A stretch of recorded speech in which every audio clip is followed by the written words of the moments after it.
कमरेडहरू हाम्रो ठाउँका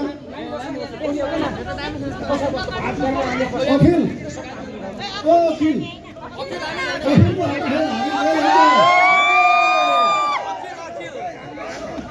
हरेक समय एमाले समय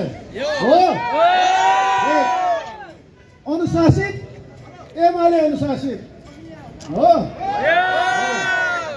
हामीले 5 बजे सुरु गर्ने भनेका थियौँ आज 5 बज्यो कार्यक्रम हामी सुरु गर्न गइरहेका छौँ एकदम छोटो समयमा हामी समाप्त गर्नेछौँ भोलि गणतन्त्र दिवसको उत्सव मनाउनका निमित्त एमाले तयार छ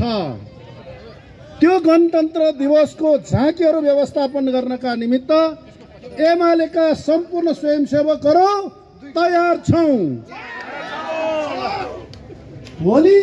आउने सबै कामहरूलाई शानदारका साथ सफल गर्नका निमित्त हामी एमाले जन अहिलेदेखि तयार छौं भोलि कसरी जाने भन्ने बारेमा अलिकति ओरिएन्टेसन गर्नका निमित्त म कमरेड विनोद पाण्डेलाई अनुरोध गर्दछु थ्यांक यू कमरेड कमरेडहरूलाई म एउटा सानो कुराबाट सुरु गर्छु volunteers do not necessarily have a time but they have a big heart